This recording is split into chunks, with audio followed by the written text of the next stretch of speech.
ಒಂದು ಸಿನಿಮಾ ನಿಮ್ಗೆಲ್ಲ ಗೊತ್ತಿರುತ್ತೆ, ಒಂದು ಸಿನಿಮಾ ಬಿಡುಗಡೆಗೆ ಬಂದಾಗ ಒಂದು 50 ಲಕ್ಷ ಖರ್ಚು ಮಾಡಬೇಕು ಅಂದ್ರೆ ನಿಮ್ಗೆ ಗೊತ್ತಿರುತ್ತೆ ಅದು ಎಷ್ಟು ಕಷ್ಟ ಅಂತ ಆ ಮೂಮೆಂಟ್ ಅಲ್ಲಿ. ಆದ್ರೆ ಒಂದು ಸಿನಿಮಾನ ತಡೆಯೋದಕ್ಕೆ 42 ಲಕ್ಷ ಬ್ಯಾಂಕಲ್ಲಿ ಕೋರ್ಟಲ್ಲಿ ಇಡ್ತಾರೆ, 42 ಲ್ಯಾಕ್ಸ್ ಇಡ್ತಾರೆ. ಸಿನಿಮಾ ರಿಲೀಸಿಗೆ ಇವರು ಖರ್ಚು ಮಾಡೋದಿಲ್ಲ, 4.5 ವರ್ಷಗಳ ಹಿಂದಿನ ವಿಚಾರ ಇದು. ಆದ್ರೆ ಈ ಎಂಟು ಮೂಮೆಂಟ್ ಅಲ್ಲಿ ಹೇಳ್ತೀನಿ ಎಕ್ಸ್ಪ್ಲೇನ್ ಮಾಡ್ತೀನಿ, ಅದಕ್ಕೆ ಅಲ್ಲಿಗೆ ಬರ್ತೀನಿ, ಹೇಳ್ತೀನಿ ಎಕ್ಸ್ಪ್ಲೇನ್ ಆಗ್ತೀನಿ ನಾನು. ಎಲ್ಲಿ ಇಡ್ತಾರೆ 42 ಲಕ್ಷ? ಕೋರ್ಟ್ ಅಲ್ಲಿ ಡಿಪಾಸಿಟ್ ಇಡಬೇಕು. ನೀವು ಯಾವುದೇ ಒಂದು ಸಿನಿಮಾನ ಸ್ಟೇ ತರಬೇಕು, ಇನ್ನೊಬ್ಬರ ಮೇಲೆ ಡೆಫರ್ಮೇಷನ್ ಆಗ್ಬೇಕು, ಯಾವುದೇ ಸ್ಟೇ ಮಾಡಬೇಕು ಅಂದ್ರೆ ಅಲ್ಲಿ ದುಡ್ಡು ಕಟ್ಟಬೇಕು, ರಿಕವರಿ ಸೂಟ್ ಹಾಕ್ಬೇಕು. 42 ಲಕ್ಷ ಇಡ್ತಾರೆ, ಲಾಯರ್ಗೆ ಒಂದು 8 ಲಕ್ಷ ಫೀಸ್ ಕೊಡ್ತಾರೆ, ಅದು ರಾತ್ರಿ ಆಪರೇಟ್ ಮಾಡ್ತಾರೆ. ಇಲ್ಲಿ ಸಂಬಂಧ ಇಲ್ದೋದಾಗೆಲ್ಲ ನೋಟಿಸ್ ಸರ್ವ್ ಆಗುತ್ತೆ. ನೀವು ಆ ನೋಟಿಸ್ ನ ನೋಡ್ಬಿಟ್ರೆ ಇರೋ ಬರೋನಿಗೆ ಎಲ್ರಿಗೂ ನೋಟಿಸ್ ಸರ್ವ್ ಆಗುತ್ತೆ. ಸೊ ಇದರ ಹಿಂದಿನ ಒಂದು ತಂತ್ರಗಾರಿಕೆ, ಒಂದು ಕುತಂತ್ರಗಾರಿಕೆ ಏನಿತ್ತು, ಎಷ್ಟು ಪ್ಲಾನ್ ಮಾಡಿದ್ರು, ಯಾರಿಗ 50 ಲಕ್ಷ ಖರ್ಚಾದ್ರೂ ಪರವಾಗಿಲ್ಲ, ನಾವು ಕೋರ್ಟಲ್ಲಿ ಹೋರಾಡಿ ಈ ಸಿನಿಮಾ ನಿಲ್ಲಿಸ್ಬೇಕು ಅನ್ನೋದೊಂದಿತ್ತು.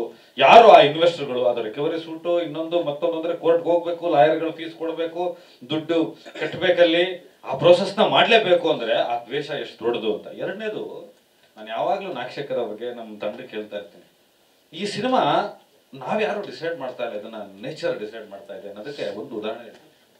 ತುಂಬಾ ಸಲ ಈ ತರ ಹಲವಾರು ದೊಡ್ಡ ಸಿನಿಮಾಗಳಿರ್ಬೋದು, ಚಿಕ್ಕ ಸಿನಿಮಾಗಳಿರ್ಬೋದು, ಸಿನಿಮಾ ಅಂದ್ರೆ ಒಂದೇನೆ, ಹೆಚ್ಚು ಕಡಿಮೆ ಆಗುತ್ತೆ, ಆದಾಗೆಲ್ಲ ಗೆಲುವುಗಳಾಗುತ್ತೆ. ಏನೋ ಒಂದು ನೇಚರ್ ಪ್ರಕೃತಿ ಕೊಡುತ್ತೆ, ಸಿನಿಮಾನೇ ಪ್ರಕೃತಿ.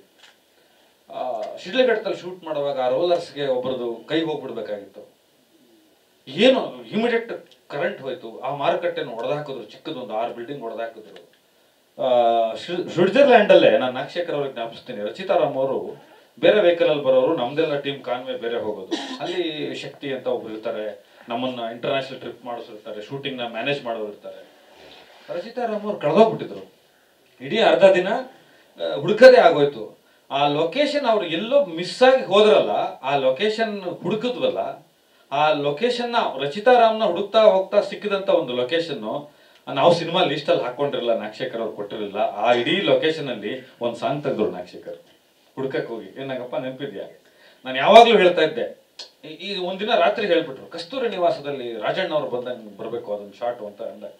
ಕಿಟ್ಟಪ್ಪಂಗೆ ಹೇಳಿದಾಗ ಅದೆಲ್ಲೋ ಲೊಕೇಶನ್, ಪ್ರೊಫೆಸರ್ ಇಲ್ಲ, ಗಾಳಿ ಇಲ್ಲ, ಆದ್ರೆ ಅದೊಂದು ಏನೋ ಒಂದು ಜಾದು ನಡೀತು. ಡಿಸೆಂಬರ್ ಅಲ್ಲಿ ಸೂರ್ಯ ಓಪನ್ ಆದ, ಬೆಂಗಳೂರಲ್ಲೂ ನಾನಾ ಕಷ್ಟಗಳು, ಆರ್ಟಿಸ್ಟ್ ಡೇಟ್ಗಳು, ಇದನ್ನೆಲ್ಲ ನೋಡಿದಾಗ ಏನಿಸುತ್ತೆ ಅಂದ್ರೆ ಒಂದು ನಾಯಕ ನಟಿನೇ ಹುಡ್ಕೊಂಡು ಲೊಕೇಶನ್ ಹುಡ್ಕಕ್ ಹೋಗಿದ್ರು.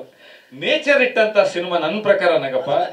ನನ್ನ ಮಾತೊಂದು ಹೇಳ್ಬಿಟ್ಟು ಮುಗಿಸ್ತೀನಿ. ಒಂದು ಧೈರ್ಯ ಏನು ಅಂತಂದ್ರೆ, ಇದು ನೇಚರ್ ಕೊಟ್ಟಿರೋ ಡೇಟು, ಇದೇ ಜಗಳ ಅಲ್ಲ, ಇದು ನೇಚರ್ ಕೊಟ್ಟಿರೋ ಡೇಟು. ನಿಮ್ಗೆ ಒಳ್ಳೇದಾಗುತ್ತೆ, ನಮ್ಗೆ ಒಳ್ಳೇದಾಗುತ್ತೆ ಅಷ್ಟೇ. ಇದು ಈ